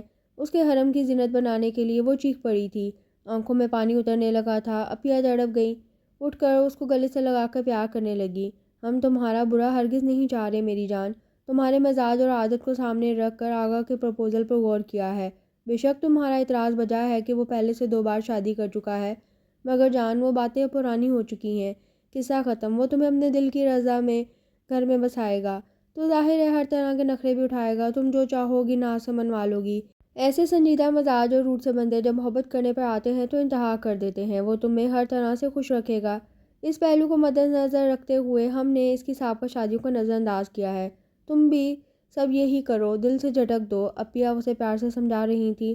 عپیہ وہ بہت فریبی ہے، محض آپ کو دکھانے کے بار بار محبت جتلا رہا ہے، دیکھ لیجیے گا باندھی بنا کر رکھے گا۔ وہ محض مجھے فتح کرنا چاہ رہا ہے۔ اسے یہ بات چین نہیں لینے دے رہی کہ اس قدر معمولی اور عام سی شکل و صورت والی لڑکی اس کی شاندار شخصیت و حیثیت کو نظر انداز کر رہی ہے۔ پلیز آپ مجھے تو، وہ التجا کر رہی تھی، تم بھی کچھ سمجھنے کی کوشش کرو۔ اب کہ عپیہ بولی تو ان کے لہجے میں بلا کی سنجیدگی تھی۔ ہم اس وقت آغا کی مخالفت مول لینے کے پوزیشن میں نہیں ہیں۔ اگر ڈیڈی زندہ ہوتے تو اور بات تھی، مگر موجودہ صورتحال میں آغا کے خلاف سٹینڈ لینا سراسر گھاٹے کا سودا ہے۔ شجی ایک طرح سے ان کے ملازم ہے، ان کی ترقی کے پیچھے آغا کا ہاتھ ہے۔ پھر کالونی میں آغا ایک بااختیار شخصیت ہے۔ آغا نے ہاتھ کھینچ لیا تو ہمارا اس کالونی میں قیام خوشگوار نہ رہے گا۔ تو اس کا مطلب ہے آغا مجھے خرید رہا ہے۔ عپیہ اپنا اختیار جتا کر بے بس کر کے شکار کر رہا ہے۔ یہ انکشاف حد درجہ جان لیوا تھا۔ اس کا چہرہ دھواں دھواں ہو گیا۔ خود غرض جا پسند ہونا۔ دیکھوں گی مسٹر تم مجھے کس طرح حاصل کرتے ہو۔ اگر قدرت نے تمہیں مجھ پر اختیار سونپ دیا تو بھی میرے دل تک۔ اب بتاؤ تمہارا کیا فیصلہ ہے؟ بس آخری بات بتاؤ، یا کہ اس روز روز کی ٹینشن سے جان چھوٹے؟ عپیہ تھکی ہوئی آواز میں پوچھ رہی تھی۔ رسائی نہیں پا سکو گے؟ اب انکار کا کیا جواز رہ جاتا ہے عپیہ؟ وہ زیر خند ہوئی۔ کسی کو بے دست و پا کر کے اس سے رضا پوچھی جائے تو وہ کیا کرے گا؟ سوائے خود کو حالات کے دھارے پر چھوڑنے کے اتنے شدید دباؤ کے بعد کہاں گنجائش نکلتی ہے؟ موصوف میری قیمت لگا رہے ہیں، کر لیں اپنا انتقام پورا، جائیں کہہ دیں لے آئیں قاضی اور گواہ۔ وہ آنسو چھپانے کو گھر سے باہر نکل گئی تھی۔ عپیہ سوچتی ہوئی نظروں سے اسے جاتا دیکھتے ہوئے نڈھال سے انداز میں آغا پیلس کا نمبر ملانے لگی تھی۔ وقت گزرنے کے ساتھ ساتھ خود ہی سنبھل جائے گی اور یقیناً ہمارے فیصلے کو سراہے گی۔ وہ خود کو تسلی دے رہی تھی۔ کیا مصیبت ہے بھئی، یہ احتجاجی مظاہرہ کب تک جاری رہے گا؟ شادی کی تیسری رات بھی جب وہ آغا کے بیڈ روم کا اندرونی دروازہ کھول کر برابر والے کمرے میں سونے کی غرض سے قدم بڑھانے لگی تو وہ زچ ہو کر بول پڑا تھا۔ شاہ لالہ نے ایک نگاہ اس پر ڈالی۔ مجھ پر اپنی جاداری قائم کرنا تھی سو کر لی، اب آپ کو اس سے کیا غرض کہ میں کہاں جا کے سوتی ہوں؟ اس کی بات پر آغا معنی خیز نظریں اس پر جما کر آہستگی سے مسکراتا وہ اس کے سامنے آ گیا۔ کہاں قائم کرنے دی ہے اجارہ داری؟ ساری حسرتیں دل کے تہہ خانے میں بند پڑی ہیں، تمنائیں بے تاب اور آرزوئیں بے قرار ہیں تمہارے وجود پر تسلط جمانے کو، مگر اسے دانستہ فکرہ ادھورا چھوڑ دیا اور ہولے سے اس کے ماتھے پر جھولتی لٹ کو کھینچا۔ وہ جو اس کی سرگوشی کرتے لہجے کے خمار پر پوری جان سے کام گئی تھی، اس کی جسارت پر آگ بگولا ہونے لگی۔ زیادہ فری ہونے کی ضرورت نہیں ہے، وہ سختی سے کہہ کر لٹ چھڑانے لگی۔ میں اس وقت اس سے بھی زیادہ فری ہونے کی ضرورت محسوس کر رہا ہوں۔ وہ گویا ہوا، پھر ہاتھ بڑھا کر اس کا بازو تھام لیا۔ شاہ لالہ کو جیسے کرنٹ سا لگا، اس کی قربت اسے حواس باختہ کرنے لگی تھی۔ وہ بے دم ہونے لگی۔ ہاتھ اٹھائیے، وہ نظر ملائے بنا اپنے بازو کو اس کی فولادی گرفت سے آزاد کرانے کی صحیح کر رہی تھی۔ اور تم یہ تکلف ہٹا دو نا، وہ اس کی آنکھوں میں جھانکتے ہوئے بولا۔ مجھے بے وقوف بنانا اتنا آسان نہیں آغا صاحب، میں مفت میں یہاں ہاتھ آنے والا مال نہیں ہوں۔ آپ کی عمارت، آپ کی حیثیت، شان و شوکت اور وجاہت میری نظر میں کسی ایک چیز کی بھی اہمیت نہیں ہے۔ میں ان ہتھ کنڈوں سے محروم ہونے والی لڑکی نہیں ہوں۔ اس چمک دمک سے کوئی عقل کا اندھا ہی متاثر ہوگا، صرف اپنے گھر والوں کے مفاد کی خاطر مجبوری کا سودا کیا ہے۔ اس کا بے لچک اور قطعی انداز اپنے عروج پر تھا۔ آغا کو جھٹکا سا لگا، نظروں کی جوت بجھ گئی۔ وہ تو سمجھ رہا تھا وہ اس کے جذبوں کو پذیرائی بخش کر اس کے ساتھ شادی پر رضامند ہوئی ہے۔ جذبات سے دل یکدم ویران ہو گیا۔ کس نے کہا تھا مجبوری کا سودا کرنے کو؟ نہ کرتی۔ جذبہ پر انا کا نقاب چڑھا کر وہ درشتی سے بولا اور اس کا بازو چھوڑ دیا۔ تم نے بہر طور آگا پیلس آنا ہی تھا۔ میں جس کو ایک بار حاصل کرنے کا سوچ لوں اس کو اپنا بنا کر ہی دم لیتا ہوں۔ ہاں، اور اب تو آپ 3 مرتبہ یہ سعادت حاصل کر چکے ہیں۔ اس نے لفظ 3 پر خاص طور پر زور دیا تھا۔ وہ بھڑک اٹھا۔ زبان سنبھال کر بات کرو، اپنے اور میرے مقام کا تعین کر کے بولا کرو، وگرنہ میں لحاظ نہیں کروں گا۔ یہ دھمکی کسی اور کو دیجیے گا۔ اس کی ہردرم انداز نے جلتی پر تیل کا کام کیا۔ آگا نے شعلہ بار نظروں سے اسے دیکھتے ہوئے ایک جھٹکے سے اس کے بازو مروڑتے ہوئے سامنے پڑی کرسی پر دھکا دے دیا۔ تکلیف کی زیادتی سے بے اختیار شاہ لالہ کے منہ سے چیخ نکل گئی تھی۔ آپ تشدد سے کام لے کر میرا دل فتح نہیں کر سکتے، لکھ لیجیے بے شک۔ اس کی آنکھوں میں اترتے آنسو اور لہجے میں دہکتا الاؤ آگا کے بھڑکتے ہوئے انداز پر پانی ڈالنے لگا۔ وہ جو اسے سبق سکھانے کا ارادہ کیے ہوئے تھا، اس کے بڑھتے ہوئے قدم سست پڑنے لگے۔ وہ آہستگی سے پیچھے ہٹ گیا۔ کچھ بھی سہی، وہ اس کی محبت تھی، وہ اس کے ساتھ زیادتی نہیں کر سکتا تھا۔ وہ بازو سے لاتی آنسو پیتے ہوئے اندرونی دروازے سے دوسرے کمرے میں گھس گئی اور جلدی سے لاک لگا کر بستر پر آ گئی تھی۔ اب یہ کچھ عرصے بعد اسے ملنے اور اس کی خیر خبر لینے کے لیے آگا پیلس آئیں تو اس کے بے پرواہ انداز دیکھ کر ہکا بکا رہ گئی۔ ان کا تو خیال تھا اسے اب عقل آ گئی ہوگی۔ انہوں نے اسے اعتماد میں لے کر بڑے پیار نرمی سے سمجھایا، مگر وہ اپنے موقف پر ڈٹی ہوئی تھی۔ آپ لوگوں نے اور انہوں نے جو زبردستی کرنی تھی کر لی، اب کیا چاہتے ہیں آپ لوگ مجھ سے؟ جو ناپسندیدہ ہے وہ ہر حال میں ناپسندیدہ ہے۔ زبردستی کوئی کسی کو اچھا یا برا نہیں لگ سکتا۔ میں کیسے ان کی پذیرائی کروں؟ میرے دل میں کوئی گنجائش، کوئی مثبت تاثر ہی نہیں ہے۔ دھمکی اور اختیار سے انتقام کے لیے حاصل کی گئی ہوں میں۔ اپیا اس کے ذہن سے آگا کے لیے بنا ہوا منفی تاثر ختم کرنے میں ناکام نہیں تھی۔ پھر کتنے ہی دن بیت گئے۔ آغا ہارون نے اسے اس کے حال پر چھوڑ دیا تھا۔ اس کے معاملات میں کم ہی مداخلت کرتا۔ پھر اس کی اپنی بے تحاشا مصروفیات تھی۔ کبھی کنسٹرکشن کمپنی کے سلسلے میں لاہور کراچی کے چکر لگتے، کبھی کالج، ہاسٹل اور اسکول کے مالی انتظامی امور کے سلسلے میں ذمہ دار افراد ملاقات کے لیے آ رہے ہیں۔ کبھی آئندہ کے منصوبوں کی تکمیل کے لیے انجینئرز اور منتظم حضرات سے میٹنگ طے کی جا رہی ہے۔ وہ مخصوص نوابانہ عیاشیاں کس وقت کرتے ہوں گے محسوس؟ شاہ لالہ بے چینی سے منتظر تھی اسے رنگے ہاتھوں پکڑنے کے لیے۔ یہ سنجیدہ قسم کی مصروفیات تو دکھاوا ہے محض، اصل رنگ تو بعد میں کھلیں گے۔ اس روز شام کو وہ بے مقصد سے انداز میں لان میں بیٹھی ہوئی تھی۔ ہلکی پھلکی پھوار اسے بھگو رہی تھی۔ وہ اپنے خیالات میں اس قدر مغروق تھی کہ بارش اور آغا دونوں کے آنے کی خبر نہ ہو سکی۔ بارش میں کیوں بیٹھی ہو؟ وہ خالی الذہنی کے عالم میں اس کی طرف دیکھنے لگی۔ تم سے ہی کہہ رہا ہوں بھئی، اتنی ٹھنڈ میں بیمار ہونا ہے کیا؟ وہ دوبارہ بولا تو اسے صحیح معنوں میں ہوش آیا۔ آسمانوں پر پانیوں سے بھرے بادل تیر رہے تھے تو یقیناً کچھ دیر بعد جل تھل ہو جانی تھی۔ بارش اچھی لگتی ہے کیا؟ ایک لمحے کو کچھ سوچ کر وہ بھی اس کے مقابل لان میں چیئر گھسیٹ کر بیٹھ گیا۔ پتہ نہیں، وہ بیزاری سے گویا ہوئی۔ آغا نے ایک لمحے کو اس کی گندمی گالوں پر ٹکے بارش کے قطروں کو دلچسپ نظروں سے دیکھا، پھر ہلکا سا مسکرا دیا۔ ایسی ہی بے نیازی، خود میں مگن، عالم سے بیگانہ کیفیت میں نے پہلی بار تمہیں تمہاری سالگرہ کے موقع پر دیکھا تھا۔ خود فراموشی کی وہ شاہانہ اور مغرور ادا مجھے تمہاری طرف متوجہ کر گئی۔ پھر ٹھیک 1 سال بعد دوبارہ تمہیں سفیدے سے ٹیک لگائے گیٹ کے آگے اسی موڈ میں کھڑے دیکھا تھا۔ لڑکیوں میں یہ ادا اچھی لگتی ہے، حد درجہ منجمد، محو اور بے نیاز سا شاہانہ انداز مقابل کو بات کرنے سے قبل 100 بار سوچنے پر مجبور کر دیتا ہے، غیر مرد کی ساری جرأتیں بہا کر لے جاتا ہے۔ لڑکیوں میں نسوانی غرور اور بے نیازی ہونی چاہیے کہ یہ غیر مردوں کے دست ہوس سے بچنے کے لیے بہترین حفاظتی باڑ کے کام کرتے ہیں۔ ہاں، مگر واضح رہے، غیر مردوں کے لیے، اپنے مرد کے لیے ہرگز نہیں۔ وہ قدرے آگے کو جھک کر معنی خیز انداز میں زور دے کر بولا تھا۔ فراڈی جال میں کسنے کے لیے دانہ ڈال رہا ہے۔ وہ بالکل بھی متاثر نہیں ہوئی تھی۔ اس کی نرم خوئی سے اس کی پیشانی شکن آلود ہونے لگی تھی۔ ہونٹ چباتے ہوئے گردن موڑ کر دوسری طرف دیکھتے ہوئے وہ گویا اپنی لا تعلقی کا اظہار کرنا چاہ رہی تھی۔ آؤٹنگ پر چلو گی، راستے میں بارش بھی انجوائے کر لینا۔ ویسے تو وہ کبھی جانے پر آمادہ نہ ہوتی، مگر اس وقت سچ مچ اتنی بیزار ہو رہی تھی کہ تھوڑی سی پس و پیش کے بعد تیار ہو ہی گئی۔ آغا اپنی پجارو نکالنے لگا تھا۔ ڈرائیور صاحب کو دیکھ کر لبکا، مگر آغا نے ہاتھ کے اشارے سے اسے واپس اپنے کوارٹر میں جانے کو کہہ دیا۔ وہ لوگ ابھی کالونی سے نکلے ہی تھے کہ بارش زور و شور سے برسنے لگی اور سیاہی مائل سبز پہاڑوں پر دھند سی چھا رہی تھی۔ گاڑی کی پرحرارت آرام دہ فضا میں کیسٹ پلیئر سے گونجنے والی دلکش آواز نے گویا ایک سما سا باندھ دیا تھا۔ چاہی تھی دل نے تجھ سے وفا، کم بہت ہی کم، شاید ہی کم۔ شاہ لالہ نے ڈرائیونگ میں مگن آغا کے بھاری بالوں بھرے سفید ہاتھوں کو اسٹیئرنگ پر حرکت کرتے دیکھا۔ وہ کسی گہری سوچ میں گم، لب بھینچے ونڈو اسکرین پر نگاہ جمائے ہوئے تھا۔ جلتے تنا چراغ سے دامن، ہزار بار دامن سے کب چراغ جلا، کم بہت ہی کم۔ خوبصورت غزل تھی اور شاید آغا کی پسندیدہ بھی۔ آ جائیے کہ آپ سے پہلے نہ آئے موت، اب وقت رہ گیا ہے بہت کم، بہت ہی کم۔ اس کے بعد کیسٹ کا اگلا گانا شروع ہو گیا تھا۔ اے میرے ہم نشین چل کہیں اور چل اس چمن میں، اب اپنا گزارا نہیں۔ شاہ لالہ حیران ہو رہی تھی کہ اس درجہ رئیسانہ مزاج والے شخص کا ذوق اتنا نفیس بھی ہو سکتا ہے۔ وہ گیت کے بولوں میں گم تھا اور شاید اس آواز کے ذریعے اسے بھی کچھ بتانا چاہ رہا تھا۔ شاہ لالہ نے بے ساختہ اس کی طرف دیکھا۔ عین اسی لمحے آغا نے ونڈو اسکرین سے نگاہ ہٹا کر اس کی جانب دیکھا تھا۔ نظروں کا تصادم ہوا تو آغا کی نظروں کی طرحانہ چمک سے ہراساں ہو کر اس نے فوراً ہی نگاہ چرا لی تھی۔ جانے کیا ارادے ہیں موصوف کے؟ اف اللہ، برستے ہوئے سرد موسم میں تو گاڑی کے علاوہ کوئی جائے پناہ بھی نہیں ہے۔ اس نے جھرجھری سی لی تھی۔ بالآخر گاڑی سڑک کے بائیں طرف ایک سرسبز پہاڑ کے دامن میں رک گئی۔ انجن بند کر کے اپنی سیٹ کو آرام دہ حالت میں بیک کرتے وقت آغا قدرے ترچھا ہو کر دونوں بازو سینے پر باندھ کر ٹیک لگاتے ہوئے اس کی جانب متوجہ ہوا۔ یکدم شاہ لالہ کا دل دھڑکا۔ وہ اس کی دسترس میں تھی، وہ کسی لمحے بھی ہاتھ بڑھا کر اسے گرفت میں لے سکتا تھا، اور یہ احساس اسے بری طرح خوفزدہ کیے دے رہا تھا۔ وہ غیر عادی طور پر دھیرے دھیرے پرے سرکتی ہوئی بالکل دروازے سے جا لگی تھی۔ آغا اس کی گھبراہٹ کو دلچسپی سے جانچ رہا تھا۔ ایک بات تو بتاؤ لالہ، وہ اپنی پوزیشن تبدیل کیے بغیر اسے نظروں کی گرفت میں لیتے ہوئے بولا، تم مجھ سے اس درجہ بیزار اور خائف کیوں رہتی ہو؟ شروع سے ہی کترائے ہوئے بیگانہ انداز میں پیش آ رہی ہو، کیا کچھ کوتاہی سرزد ہو گئی ہے مجھ سے؟ اس کے دوستانہ انداز شاہ لالہ کو گھبراہٹ میں مبتلا کیے دے رہے تھے۔ وہ نچلا ہونٹ کاٹتے ہوئے بدستور چپ تھی۔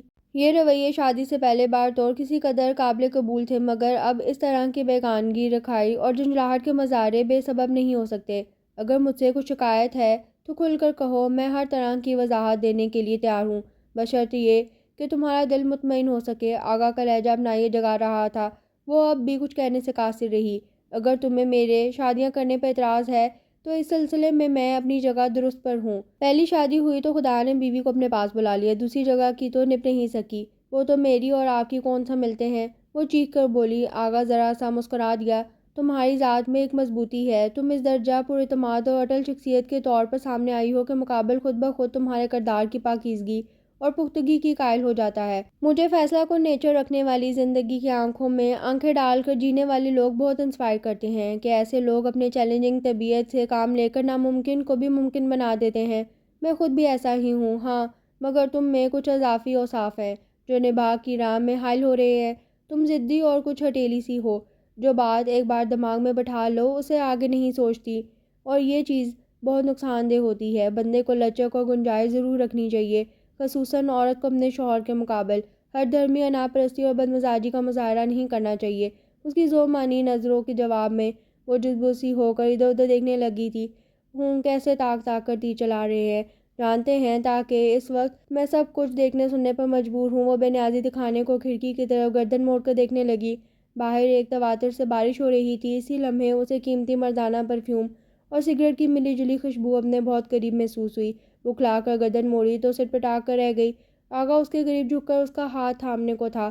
اس نے برقی کی سی تیزی سے اپنے آپ کو سمیٹ کر گویا اس کی دسترس سے بچنے کی بے سود سی کوشش کی۔ سوری، فکر نہیں کرو، میں تمہاری رضا کے بغیر ہاتھ نہیں لگاؤں گا، وہ چپتے ہوئے انداز میں بولا۔ فی الوقت میں تمہاری موجودگی کو محسوس کرنا چاہ رہا ہوں، کم آن۔ دوسرے ہی لمحے اس کا لرزتا ہوا سرد ہاتھ آغا کے مضبوط ہاتھ میں دب چکا تھا۔ تم نے نیل پالش نہیں لگائی، اتنے خوبصورت اور چمکدار ناخن نہیں۔ وہ بغور اس کا جائزہ لے رہا تھا۔ تمہارے چہرے میں، آنکھوں اور بالوں میں، بلکہ پورے سراپے میں ایک خاص قسم کی چمک اور شفاف پن ہے۔ یہی چمک تو مجھے اسیر بنا گئی تھی۔ وہ بے تکلفی سے حقائق دل سے اسے سنا رہا تھا۔ وہ بے اختیار نروس سی ہونے لگی۔ آغا کی گہری نظروں کو وہ اپنے وجود پر محسوس کر سکتی تھی۔ اس کا دھیما لہجہ اسے گڑبڑانے پر مجبور کر رہا تھا۔ آغا نے اس کا ہاتھ اپنی مٹھی میں مقید کیے اس کی طرف دیکھ کر ٹھنڈی سانس لی۔ ایک لمحے کو اس کے دل کی بے ایمان ہوتی دھڑکنوں نے اسے اکسایا تھا۔ جی چاہا اس ہاتھ کو بھرپور جھٹکا دے کر اس کے ٹھنڈے بڑے نازک سے گداز وجود کو خود سے قریب کر لے اور خود میں سمو کر جذبوں کی ساری پیاس بجھائے، مگر وہ خود سے کیے گئے عہد کے ہاتھوں بے بس تھا۔ اس سے پہلے کہ وہ گستاخی پر آمادہ کرتے اس خوابناک ماحول کی لپیٹ میں آ کر بہک جاتا، اسے تیزی سے اس کا ہاتھ چھوڑ کر سیدھے ہوتے ہوئے گاڑی سٹارٹ کر دی کہ خود پر قابو پانے میں اسے خاصی دشواری کا سامنا ہو رہا تھا۔ ریسٹ ہاؤس اور کلب کی تعمیر کے سلسلے میں کاغذی کارروائی مکمل ہو چکی تھی۔ آج کل آغا ان کی تعمیر کے کام کی نگرانی کر رہا تھا، دن رات مصروف رہتا تھا۔ شاہ لالہ نے کالج جانے کا معمول جاری رکھا تھا۔ صبح سے دوپہر تک وہاں وقت گزر جاتا، مگر اس کے باوجود باقی دن کاٹے نہیں کرتا تھا۔ اکتا دینے والی شامیں اور بے چین راتیں۔ ایک تو بی جی بھی کالونی میں نہیں تھی، شجی بھیا انہیں اپنے ساتھ لاہور ہی لے گئے تھے۔ اچانک اس کے ذہن میں خیال آیا۔ اس شام وہ بے چینی سے آغا کا انتظار کر رہی تھی، صاحب کب تک آ جائیں گے؟ شام گہری ہونے لگی تو وہ کچن میں مصروف ملازم سے پوچھ بیٹھی۔ خود سے تو آغا کے معمولات کا علم ہی نہیں تھا، گھر بار میں بھی کبھی دلچسپی نہیں لی تھی۔ گھر کا کام ملازم کرتے تھے اور آغا کی ضروریات کا خیال رکھنے کو اس کا خاص ملازم شریف الدین موجود رہتا تھا۔ وہ جی شریف کو بہتر پتا ہوگا، خان سامہ نے انکساری سے جواب دیا۔ شریف کو ڈھونڈتی ہوئی وہ آغا کے بیڈ روم آئی تو وہ وہاں وارڈروب کھولے صاحب کے کپڑے سیٹ کرتا نظر آیا۔ آج جاپانی تعمیراتی کمپنی کے صدر سے صاحب کی میٹنگ ہے بی بی جی، شام 6 بجے سے 8 بجے تک جاری رہے گی۔ پھر صاحب انہیں ڈنر کے لیے شہر کے 5 اسٹار ہوٹل میں لے جائیں گے، وہیں ان کی رہائش کا بندوبست بھی کیا گیا ہے۔ اندازاً رات 10 بجے تک واپس لوٹیں گے صاحب، شریف نے مؤدب ہو کر جواب دیا۔ وہ گہری سانس لے کر رہ گئی۔ انتظار تو کرنا ہی تھا۔ 10 کی بجائے 11 بج گئے تھے۔ وہ برآمدے میں سنگ مرمر کی سیڑھیوں پر بیٹھی سرخ بیری گیٹ تک جاتی روش پر نگاہ جمائے ہوئے تھی۔ برآمدے کی سبز مائل روشنی والی ٹیوب لائٹس آن تھی، ٹھنڈ بڑھ رہی تھی، مگر شاہ لالہ کو کوئی خاص محسوس نہیں ہو رہی تھی۔ وہ اپنے خیالوں میں اتنی مگن تھی کہ گیٹ کھلنے اور پورچ میں بیچاروں کے رکنے کی آواز پر بھی نہ ڈٹکی، حتیٰ کہ تھکا تھکا سا آغا قدم اٹھاتا عین اس کے سر پر پہنچ گیا۔ اسے حسب معمول دنیا سے بے خبر اپنے دھیان میں گم دیکھ کر وہ آہستگی سے مسکرا دیا۔ تم یہاں کیا کر رہی ہو؟ وہ مسکراہٹ دباتے ہوئے تعجب سے پوچھ رہا تھا۔ شاہ لالہ نے چونک کر سر اٹھایا تھا۔ آپ کا انتظار، اس نے مختصراً بتایا۔ کیا؟ آغا اچھل پڑا۔ ایک لمحے کو اپنی سماعت پر اعتبار نہیں آیا۔ دوبارہ کہو، کیا کہہ رہی تھی؟ وہ پینٹ کے پائنچے اوپر سرکا کر اس کے قریب سیڑھیوں پر بیٹھ کر بےتابی سے پوچھنے لگا۔ بھئی آپ کا انتظار کر رہی تھی، ایک بات کرنی تھی، وہ ناگواری سے بولی۔ اوہ، تو گویا بات کرنے کے لیے انتظار ہو رہا تھا۔ وہ ڈھیلا پڑ گیا، چہرہ بجھ سا گیا تھا۔ بہرحال ارشاد فرمائیں۔ مگر سنو، کیا ہی اچھا ہو جو تم بیڈ روم میں آ کے بات کر لو، میں سخت تھکا ہوا ہوں اور چینج کر کے گرم بستر میں گھسنے کی خواہش رکھتا ہوں، یہاں ویسے بھی ٹھنڈ لگ رہی ہے۔ وہ کچھ پس و پیش کے بعد راضی ہو گئی۔ آپ چینج کر لیں، میں تھوڑی دیر میں آتی ہوں۔ کاش اس سمادگی کے ساتھ تم ہمیشہ کے لیے میرے بیڈ روم میں آنے کی بات کرو، وہ اڑتے اڑتے شرارت سے اسے دیکھ کر کہہ گیا۔ دیکھیے، اب لڑائی کا آغاز آپ کی طرف سے ہو رہا ہے۔ اس کا چہرہ کچھ غصے اور کچھ شرم سے سرخ پڑ گیا تھا۔ آغا ہنس کر اس کے بالوں کی لٹ کھینچتا ہوا اندر کی جانب بڑھ گیا۔ کم از کم آدھے گھنٹے بعد اس کے بیڈ روم میں داخل ہوئی تو وہ آرام سے لحاف میں دبکا ہوا نیم دراز سا اس کا منتظر تھا۔ وہ جھجکتے ہوئے اندر آ گئی۔ دروازہ پوری طرح کھلا رہنے دیا تھا۔ بھئی دروازہ تو بند کرتی آؤ، ہمارے ہیٹنگ سسٹم کا ستیہ ناش ہو جائے گا۔ میں بس 2 منٹ میں جا رہی ہوں۔ وہ اپنا سیو وے بند کرنے پر آمادہ نہ ہوئی۔ دراصل بات یہ ہے، یوں ہی کھڑے کھڑے کہہ کر نکلنے کا ارادہ باندھے ہوئے تھی کہ آغا نے ہاتھ اٹھا کر اسے روک دیا۔ آرام سے بیٹھ کر بات کرو، ایسی جلدی بھی کیا ہے؟ بھئی شریف کافی بنا کر لا رہا ہے، تم بیٹھو ادھر صوفے پر۔ بیڈ پر بیٹھنا تو غالباً گوارا نہیں کرو گی۔ اس نے بیڈ کے مقابل میرون مخملی صوفے کی جانب اشارہ کرتے ہوئے آخر میں جیسے چھیڑنے والے انداز میں ٹکڑا لگایا تھا۔ وہ خود کو سخت لاچار محسوس کرتے ہوئے ہونٹ چباتی صوفے پر بیٹھ گئی۔ اس سے پہلے کہ بات شروع کرتی، شریف کھلے دروازے پر ہلکی سی دستک دے کر اندر چلا آیا۔ اس کے ہاتھ میں چھوٹی سی نفیس ٹرے تھی جس میں کافی کے 2 مگ رکھے تھے۔ صاحب اور بیگم صاحبہ کو تھما کر وہ مؤدبانہ واپس مڑا اور جاتے جاتے دروازہ اچھی طرح بند کر گیا۔ آغا کے ہونٹوں پر مسکراہٹ رنگ گئی۔ شاہ لالہ اپنی جگہ پہلو بدل کے رہ گئی۔ اب وہ دوبارہ اٹھ کر تو دروازہ کھولنے کی حماقت نہیں کر سکتی تھی۔ ایسا ہے کہ میں چاہ رہی ہوں 1-2 ہفتے کے لیے لاہور شجی بھیا کے پاس چلی جاؤں۔ اپیا اور بی جی سے ملنے کو بہت جی چاہ رہا ہے۔ اس نے کافی کی چسکی لیتے ہوئے جلدی سے مدعا بیان کیا۔ ایسا کرتے ہیں، ان لوگوں کو یہاں بلوا لیتے ہیں۔ آغا کی تجویز پر وہ برہمی سے اسے دیکھنے لگی۔ اس سے کیا فائدہ؟ میں لاہور جانا چاہ رہی ہوں۔ گویا ماحول میں تبدیلی کی خواہاں ہو۔ آغا کے پوچھنے پر اس نے سر ہلا دیا۔ تو پھر ایسا ہے کہ ہم ہنی مون ٹرپ کے لیے نکل جاتے ہیں۔ پہلے شمالی علاقہ جات چلیں گے، پھر وہاں سے بیرون ملک سوئٹزرلینڈ، سنگاپور اور ہانگ کانگ۔ کیا خیال ہے؟ آغا کی آنکھوں سے بلا کی شرارت ٹپک رہی تھی۔ صاف کیوں نہیں کہتے کہ آپ مجھے اسی زندان میں ایڑیاں رگڑ رگڑ کر ختم ہوتا دیکھنے کے آرزو مند ہیں؟ وہ زہریلے انداز میں بولی۔ اس درجہ بدگمانی بھی اچھی نہیں ہوا کرتی میری جان۔ وہ اس کی توقع کے برعکس بڑے سکون سے بولا تھا۔ بات یہ ہے کہ تمہاری غیر موجودگی میں آغا پیلس کی ہر شے اداس اور بے رنگ سی ہو جاتی ہے، اس کی مکینوں سمیت۔ پھر 1-2 ہفتے تو بہت زیادہ ہوتے ہیں، کوئی زیادہ نہیں ہے۔ وہ زور دے کر بولی۔ چلیے، میں 10 دن بعد لوٹ آؤں گی۔ وہ مفاہمت پر آمادہ نظر آئی۔ 10 دن؟ آغا نے دہرایا۔ یار 10 صدیاں لگیں گی ہمیں، اس نے جھرجھری لے کر کہا۔ میں کچھ نہیں جانتی، بس آپ مجھے 1-2 دن میں بھجوا دیں لاہور، وہ ہٹیلے پن سے بولی۔ آغا دلچسپی سے اس کی ضدی اور خود سر تاثر جانچ رہا تھا۔ اچھی بات ہے، میں شریف سے کہہ کر انتظامات کروا دوں گا، وہ تو اسے یوں ہی تنگ کر رہا تھا، وگرنہ اسے کیا اعتراض تھا اس کے جانے پر۔ مگر یہ کیا کام نکلوا کر شکریہ نذرانہ دیے بغیر جا رہی ہو؟ اسے اٹھنے کے لیے پر تولتے دیکھ کر وہ چھیڑے بنا نہ رہ سکا۔ کیا مطلب؟ وہ اٹھتے اٹھتے پھر بیٹھ گئی اور بولی۔ ہر مطلب مطالب نہ پوچھا کرو زندگی، وہ شرعی انداز میں کہتے ہوئے بستر سے نکل کر اس کے سامنے آ گیا۔ چاکلیٹی کلر کے مخملی پٹی والے سلیپنگ گاؤن میں اس کا دراز قد مزید نمایاں ہو رہا تھا۔ اس کی پرشوق نگاہ اور آنچ دیتا لہجہ شاہ لالہ کے احسان خطا کرنے لگا۔ وہ اٹھ کر جانا چاہتی تھی مگر آغا اس کے عین مقابل اس طرح کھڑا تھا کہ یہ اٹھ کر کھڑی ہوتی تو سیدھی اس کے سینے سے ٹکراتی۔ سنو، وہ ہولے سے جھک کر محبت بھرے نرم گرم انداز میں مخاطب ہوا۔ اس کے بھاری انداز میں کچھ تھا کہ شاہ لالہ کے دل کی دھڑکنیں بے ترتیب ہونے لگیں۔ دیکھیے، آپ وعدہ خلافی مت کریں، وہ بامشکل تمام اپنے حواسوں پر قابو پاتے ہوئے لرزتی ہوئی آواز میں سر جھکائے بول رہی تھی۔ مجھے اپنا عہد یاد ہے۔ وہ پنجوں کے بل اس کے مقابل بیٹھ گیا، اس طرح کہ اب وہ کسی طور اٹھ کر نہیں جا سکتی تھی۔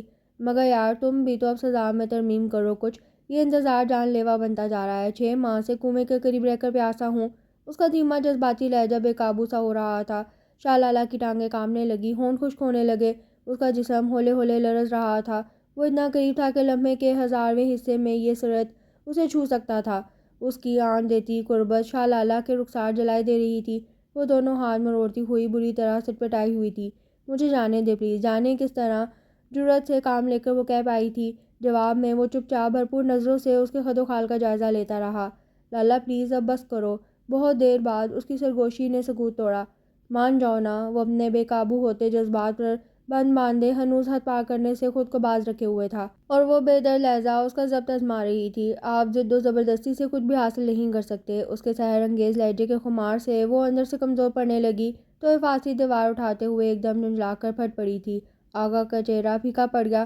وہ نچلا ہونٹ دانتوں تلے کچلتے ہوئے تیزی سے اس کے سامنے سے اٹھا اور زور سے دروازہ بند کرتے ہوئے باتھ روم میں مقید ہو گیا۔ شاہ لالہ اپنے اڑے اڑے حواس مجتمع کرتی ہوئی بجلی کی سی تیزی سے کمرے سے نکل گئی تھی۔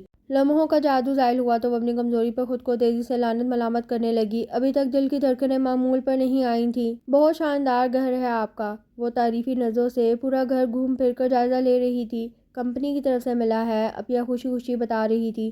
خیر کتنا ہی اچھا سہی، تمہارے آغا پیلس سے اس کا کیا مقابلہ، وہ تو سچ مچ کا شاہی محل ہے۔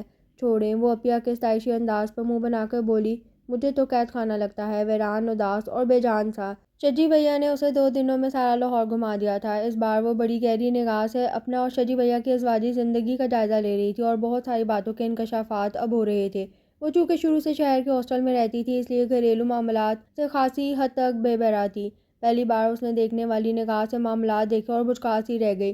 شجی بھیا گھر میں موجود ہوتے تو بھی ہر وقت اپنے آپ کو کسی نہ کسی کام میں الجھائے رکھتے تھے۔ حالانکہ اب ارسل کے ساتھ ساتھ گڑیا کی دیکھ بھال بھی کرنی پڑتی تھی، پھر گھر بھر کی ذمہ داری بھی عفیہ کے کندھوں پر تھی۔ میرے موزے کہاں رکھے ہیں، رومال کیوں نہیں دھویا، اوفو، کپڑوں پر استری کرنا بھی یاد نہیں رہا بیگم صاحبہ کو، وہ واضح طور پر جلائے ہوئے کھردرے انداز میں پکارتے تھے۔ عفیہ افراتفری میں بیڈ روم کی طرف لپکتی، بس ابھی کر دیتی ہوں سب کچھ۔ گڑیا کی نیپی بدل رہی تھی، اسی اثنا میں ارسل ناشتے کے لیے ماں کو پکارنے لگتا۔ عفیہ کا ایک پاؤں ادھر ہوتا اور ایک ادھر۔ کچن کا کام، گھر بھر کی صفائی، کپڑوں کی دھلائی سے لے کر شوہر اور بچوں کی ضرورتوں کا خیال، ہر کام کے لیے عفیہ جواب دہ تھی، اور اس کے باوجود شجی بھیا ناخوش رہتے تھے۔ کس قدر پوہڑ ہو تم، شوہر کی ضروریات کا خیال نہیں، وہ برملا کہتے۔ کبھی سالن میں نمک یا مرچ تیز ہو جاتا تو بگڑنے لگتے تھے۔ اتنے برس گزر گئے، تمہیں ڈھنگ کا کھانا پکانا نہیں آیا، حد ہے۔ اور عفیہ چپ چاپ سنتی رہتی، کبھی منمناتے ہوئے صفائیاں دینے لگتی۔ شاہ لالہ سخت اضطراب کے عالم میں عفیہ کو دیکھتی رہ جاتی۔ کمال ہے عفیہ، شجی بھیا آپ کتنی انسلٹ کرتے ہیں، اور آپ ہیں کہ حکم کی باندھی بنی پھرکی کی طرح ان کے آگے پیچھے پھرتی رہتی ہیں، وہ ناراضی سے کہہ رہی تھی۔ جواب میں عفیہ ہولے سے مسکرائیں۔ بے انسلٹ کی اس میں کیا بات ہے، اگر شوہر آپ کی کوتاہی پر آپ کو ڈانٹ دے یا غصہ کرے تو بیوی کو خاموشی سے پی جانا چاہیے، وہ صحیح بات پر ہی تو ٹوکتے ہیں، حق رکھتے ہیں اس بات کا۔ ایسی معمولی باتوں کو توہین و تحقیر سمجھ کر بیوی محاذ کھول بیٹھے تو گزارا ہو گیا سمجھو، سارے گھر کا سکون اور ترتیب تہس نہس ہو جائے ایسے تو۔ اور وہ ہوں کی انہیں دیکھتی رہ گئی۔ اس نے تو بھی جھوٹے منہ آغا سے نہیں پوچھا تھا کہ کسی چیز کی ضرورت ہو تو بتائیں۔ اس کے جوتے، کپڑے، پینے اور کھانے پینے اور آرام سکون کا خیال رکھنے کی خانہ کی ذمہ داری شریف کے سر پر تھی۔ رہے گھر کے کام تو اس کی بلا جانے ملازمین کس لیے تھے، پھر وہ آغا پیلس کو اپنا گھر کب سمجھتی تھی جو مالکانہ ذمہ داریاں نبھاتی، اور آغا نے کبھی ایک لفظ نہیں کہا تھا۔ اس روز وہ عفیہ کے ساتھ بازار گئی تو عفیہ کو ان کی پرانی کلاس فیلو مل گئی۔ پرجوش طریقے سے سلام دعا کے بعد ایک دوسرے کے ہاں آنے کی دعوت دی جانے لگی۔ پرسوں ہماری ویڈنگ اینیورسری ہے، کچھ پرانی دوستوں کو بھی مدعو کیا ہے جو لاہور میں آباد ہیں، تمہیں ضرور آنا ہے، اسی بہانے ماضی کی دوستوں سے ملاقات بھی ہو جائے گی۔ عفیہ کی دوست صباحت نے بصد اصرار کیا تھا۔ عفیہ مسرت سے بولی، ہاں ہاں کیوں نہیں، پرانے دوستوں سے ملاقات کا تصور بذات خود بڑا خوشگوار ہوتا ہے۔ میں اپنے شوہر کے ساتھ ضرور آؤں گی، مگر جب شجی بھیا سے بات کی تو انہوں نے صاف انکار کر دیا۔ میں نے سائٹ پر جانا ہے پرسوں، اور تمہیں بھی جانے کی کوئی ضرورت نہیں، پھر کبھی چلی جانا ہے، ایسی بھی کیا قیامت آ رہی ہے۔ اور اپیا دل مار کر رہ گئی۔ شاہ لالہ کو علم ہوا تو ایک بار پھر حیران کھڑی رہ گئی۔ اس نے تو کالونی میں کہیں آنے جانے کے لیے رسماً بھی آغا کو مطلع کرنے کی زحمت گوارا نہیں کی تھی۔ بھیا آپ کا اتنا دل چاہ رہا ہے، ایسے مواقع بار بار تو نہیں آتے، شجی بھیا سے ضد کریں جانے کے لیے، وہ مصروف ہیں تو کم از کم آپ کو تو اجازت دے سکتے ہیں۔ چھوڑو، اپیا بے دلی سے بولی، اصرار کر کے ان کا موڈ کیوں خراب کروں، صباحت سے فون پر معذرت کر لوں گی۔ اپیا کا سارا جوش و خروش ماند پڑ گیا تھا۔ شاہ لالہ کو دلی تکلیف ہوئی، پھر بھی آپ ان کے نام کی مالا جپتی ہیں۔ وہ جلا کر ان پر برس پڑی۔ کتنے بے حس ہے شجی بھیا، آپ کی خوشی اور جذبات کا کچھ احساس نہیں۔ وہ تیر سے بولی، میں ان کی مرضی اور خوشی کی پابند ہوں، وہ نہیں چاہتے تو میں ان کی رضا کے خلاف قدم کیسے اٹھا سکتی ہوں۔ اپیا اداسی سے بولی، شاہ لالہ نے کوف سے سر جھٹکا، آپ خواہ مخواہ ان کی خود پسندی کو شاید دے رہی ہیں۔ دھڑلے سے کہہ دیں کہ مجھے ہر صورت جانا ہے، اس طرح گھر نہیں چلا کرتے گڑیا۔ اپیا نے اس کے گال چھو کر نرمی سے کہا، عورت کو اپنا گھر بسانے، بنانے اور چلانے کے لیے بہت کچھ قربان کرنا پڑتا ہے۔ اپنی بیجا خود پرستی، ضد اور شوق کو لگام دینا پڑتی ہے۔ رہنے کو ایک چار دیواری، مضبوط چھت، ایک صاحبہ مل جاتا ہے شوہر کے روم میں۔ اب وہ مطمئن نظر آ رہی تھی، یہی گھر تو عورت کی آخری پناہ گاہ ہوتا ہے۔ وہ اسے سمجھا رہی تھی، عورت کو مصلحت سے کام لے کر، جھک کر، عادی سے معاملہ سلجھا کر اپنی جڑیں مرد کے گھر اور دل میں مضبوط کرنا پڑتی ہیں، وگرنہ تو 2 دنوں میں سارے گھر کا شرازہ بکھر کر رہ جائے۔ اگر ایک حاکم ہو تو اس کے ساتھ گزارا کرنے کے لیے دوسرے شخص کو محکوم بننا پڑتا ہے، وگرنہ گھر نہیں بنتے۔ کیا شجی بھیا کو آپ سے محبت نہیں ہے؟ میرا تو خیال تھا وہ آپ کو بہت چاہت سے بیاہ کر لائے ہیں، وہ الجھ کر پوچھ رہی تھی۔ اس میں کیا شک ہے، وہ مجھ سے بہت محبت کرتے ہیں، دلی رضامندی سے اپنایا ہے۔ وہ فخریہ بولی، مگر یہ کیسی محبت ہے، اتنی اجارہ داری، تسلط، حاکمیت اور رعب۔ وہ منہ بنا کر بولی، یہ بھی محبت کے انداز ہوا کرتے ہیں۔ اب تمہارا کیا خیال ہے، مجنوں یا رانجھے کی طرح دن رات میرے نام کی تسبیح پڑھتے رہیں، یا رومانوی ڈائیلاگ دھڑا کریں؟ مرد کی محبت اسی طرح کی ہوتی ہے، اس سے زیادہ کی طلب کرنا بے وقوفی ہے۔ مرد عورت کے آرام و آسائش کا خیال رکھے اور اس کا ہو کر رہے، بس یہی کافی ہے۔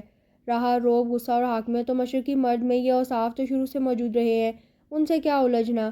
اب ہر کوئی آغا ہارون کی طرح دیوانہ اور عاشق زار نہیں ہوا کرتا کہ بیوی کی ہر بدتمیزی اور بدلحاظی برداشت کر جائے۔ تم عقل سے سوچو تو اندازہ ہوگا کہ تم دنیا کی خوش قسمت ترین عورتوں میں سے ایک ہو۔ تمہاری ایک نگاہ کرم کے لیے وہ اپنی پلکیں بچھائے منتظر رہتا ہے، تمہاری منمانیاں برداشت کرتا ہے، تمہاری تمام تر بے اعتنائی کے باوجود تمہیں تمہارے حال پر چھوڑے ہوئے ہے، اپنا کوئی حق تمہاری رضا کے بغیر استعمال نہیں کر رہا۔ بے وقوف لڑکی، اب بھی ہوش کے ناخن لے لو، شہزادیوں کی طرح گھر میں بسا رکھا ہے آغا نے تمہیں، اس کی قدر کرو اور فضول کی ضد چھوڑ کر اپنا آپ اس کے نام کر دو، وگرنہ سمے گزر گیا تو بری طرح پچھتاؤ گی۔ واقعی اپیا صحیح کہہ رہی تھی، اور کتنا اس کا کردار اور نفس آزمانا مقصود تھا۔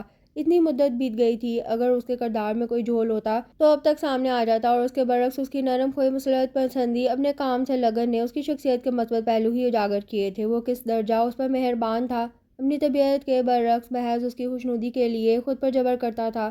وہ بدتمیزی کرتی تو درگزر کر جاتا، رکھائی کا مظاہرہ کرتی تو صرف نظر کر دیتا، اکتاہٹ دکھاتی تو اس کی خوشی کے لیے دل بہلانے کے لیے گھمانے لے جاتا، کبھی اپنی ذاتی کام کے لیے اس کو آواز نہ دی تھی، گھریلو امور کے سلسلے میں کبھی اس کی باز پرس نہیں کی۔ حالانکہ وہ گھر کی مالکن تھی، ذمہ دار تھی، مگر اس نے خود اس پر کسی ذمہ داری کا بوجھ نہیں ڈالا تھا۔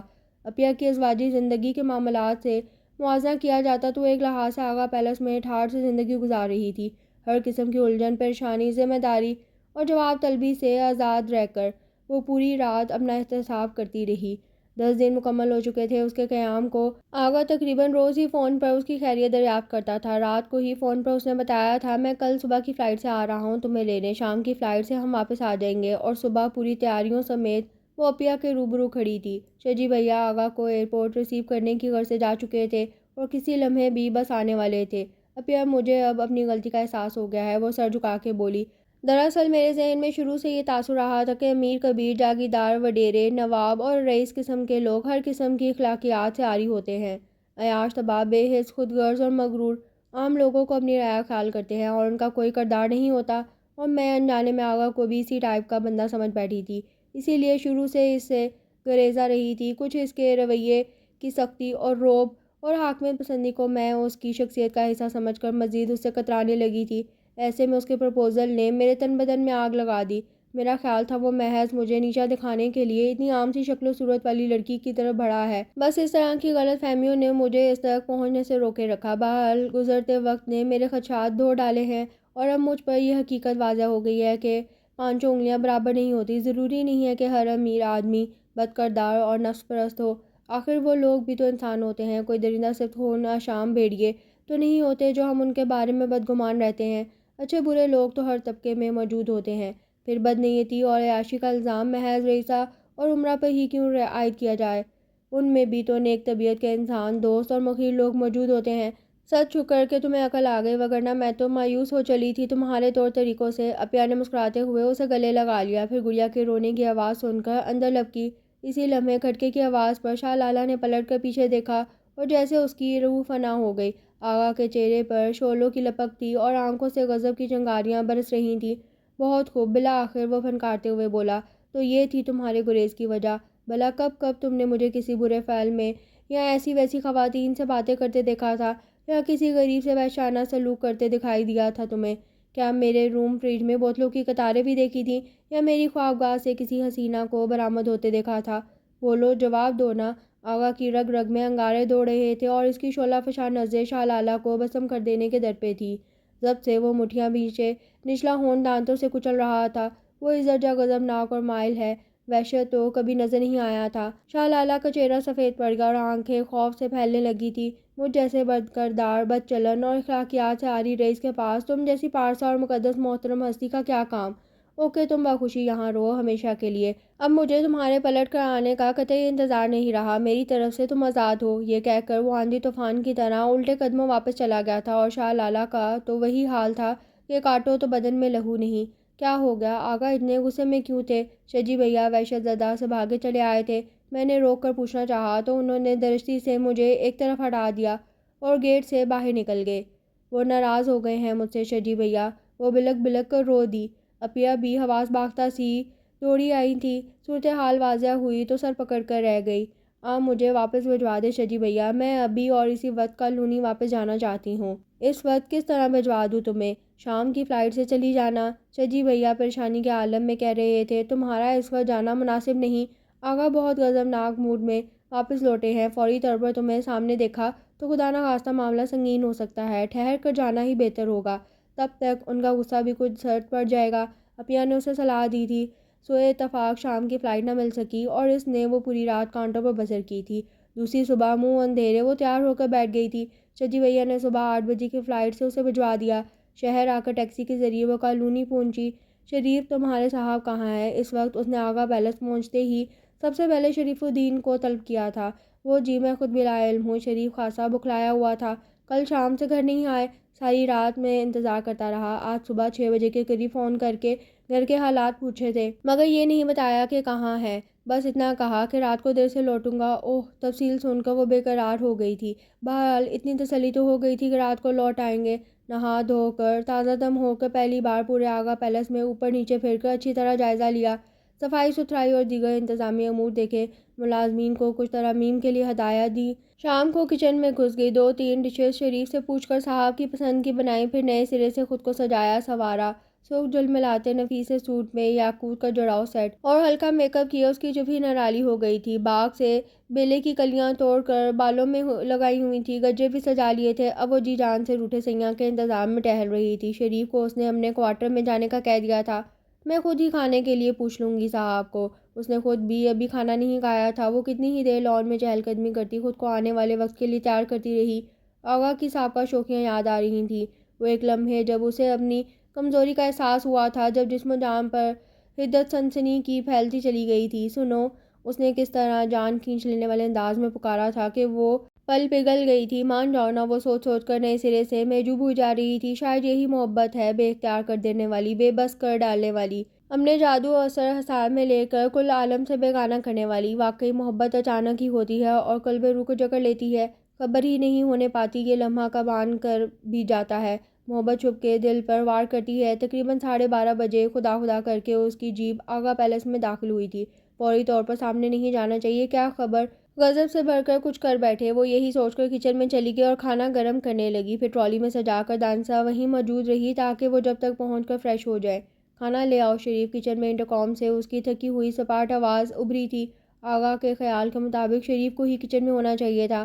وہ اچھل پڑی، 1 بجنے کو تھا۔ دھڑکتے دل سے ٹرالی دھکیلتی اس کے کمرے کے آگے رکی تو قدم من بھر کے ہونے لگے۔ کیسے اندر جاؤں؟ بالآخر وہ ہمت کر کے دروازہ دھکیلتی اندر چلی آئی۔ وہ حسب توقع بستر پر نیم دراز تھا۔ اسے دیکھ کر اس کی پیشانی پر سلوٹیں ابھر آئیں اور آنکھوں میں غصے کی سرخی چھلکنے لگی۔ تم سے کس نے کہا تھا یہاں آنے کو، بلکہ اس گھر میں داخل ہونے کو؟ وہ ایک دم برس پڑا تھا۔ اپنے گھر آنے کی کون اجازت مانگتا ہے؟ اگرچہ وہ خود کو بہادر ظاہر کر رہی تھی مگر دل اندر سے سوکھے پتے کی طرح کانپ رہا تھا۔ آغا اس وقت اتنا بے رحم نظر آ رہا تھا کہ فی الواقع شاہ لالہ کے چھکے چھوٹے لگے تھے۔ اپنے گھر، اس نے استعزیہ کہا، یہ ڈرامے بازی کسی اور کے ساتھ کرنا۔ فوراً سے بیشتر میرے کمرے سے نکل جاؤ اور صبح آغا پیلس سے بھی ہمیشہ ہمیشہ کے لیے رخصت ہو جانا۔ اب یہاں تمہاری کوئی جگہ نہیں ہے۔ وہ ایک دم برس پڑا تھا۔ اس کا کٹور لہجہ بلا کا شفاق اور سرد تھا۔ شاہ لالہ کی ریڑھ کی ہڈی تک خوف سرایت کرنے لگا۔ تو کیا ہوا؟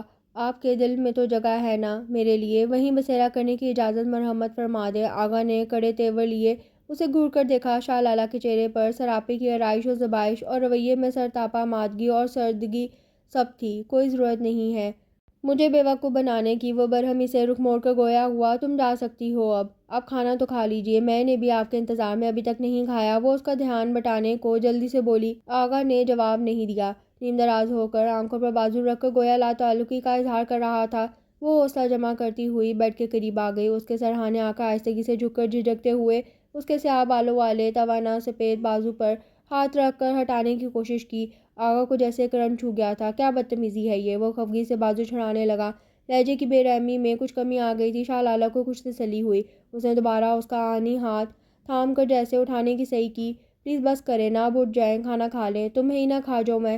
آغا نے وحشت کا مظاہرہ کرتے ہوئے ایک جھٹکے سے اسے کھینچا۔ وہ چونکہ اس کے لیے تیار نہیں تھی، جھونک میں اس پر آ رہی تھی۔ دوسرے لمحے وہ سنبھل کر بیٹھی تو آغا نے اس کی دونوں کلائیاں مروڑتے ہوئے مجرموں کی طرح پشت کی جانب لے جانے کی کوشش کی۔ وہ درد سے چیخ اٹھی، اف اللہ، چھوڑے نا! تکلیف کی شدت سے اس کی آنکھوں میں آنسو تیرنے لگے تھے مگر وہ ہنوز خود کو مضبوط ظاہر کر رہی تھی۔ میں تو بدکردار اور عیاش رئیس ہوں، کیوں آئی ہو ایسے شخص کے بیڈ روم میں؟ آغا کی عزت نفس پر زبردست طریقے سے چوٹ پڑی تھی۔ اسے اپنے تذلیل بھلائی نہیں بھول رہی تھی۔ جی چاہ رہا تھا ساری دنیا تہہ و بالا کر دے۔ بولو نا اب! اس نے شاہ لالہ کے بال مٹھیوں میں جکڑ لیے تھے۔ اف ہارون، آپ تو جان نکالنے کے در پہ ہو گئے ہیں۔ رخساروں پر بہتے آنسوؤں کے قطرے پوروں سے صاف کرتی ہوئی وہ زبردستی ہنس کر بولی۔ ہارون آغا کے بھڑکتے ہوئے سینے پر جیسے نرم نرم پھوہار پڑنے لگی۔ زندگی میں پہلی بار شاہ لالہ نے اس درجہ اپنائیت کے ساتھ اس کا نام لے کر پکارا تھا۔ ہارون تو اسے اس کے ملنے والے بھی نہیں کہتے تھے۔ آغا صاحب ہی زبان زد عام ہو گیا تھا۔ آغا کی اس کے بالوں پر گرفت نرم پڑنے لگی۔ خود بخود اس کا شعلہ سما موڈ سرد پڑنے لگا تھا۔ یہ کس نے پکارا ہے عدم اتنی چاہ سے، احساس برتری سے؟ خدا ہو گیا ہوں میں! آغا کو بے ساختہ شعر یاد آ گیا تھا۔ میری طرف سے اپنا دل صاف کر لے ہارون۔ ہمیشہ وہی آگے بڑھا تھا، اس نے پیش قدمی کی تھی۔ اب شاہ لالہ کی باری تھی اور اس کا مجازی خدا تھا۔ آغا کو اچانک یہ احساس ہوا تھا اس قربت کا۔ وہ خود چل کر اس تک آئی تھی، پوری سپردگی سے خود کو پیش کر رہی تھی۔ اسی لمحے کا تو اس نے ایک عمر انتظار کیا تھا۔ کھانا کھا لینا، ٹھنڈا ہو رہا ہے۔ وہ اس کی نگاہ سے عمرتی جنون خیزی سے گھبرا کر جلدی سے بول پڑی۔ تمہیں نہ کھاؤں پہلے؟ کتنا ستایا ہے لڑکی تم نے! اس سے پہلے کہ وہ اس کے گستاخ ارادوں کا پتہ دیتے، شوق تیوروں سے بکھلا کر پرے سرکتی، آغا نے ایک جھٹکے سے گھسیٹ کر قریب کر لیا اور اس پر جھک کر اس کی ناک کھینچتے ہوئے شریر سے انداز میں گویا ہوا۔ اس کا مارے شرم کے برا حال ہو رہا تھا۔ سارے بدلے لوں گا تم سے گن گن کر۔ آغا کے انگ انگ سے سرور چھلک رہا تھا۔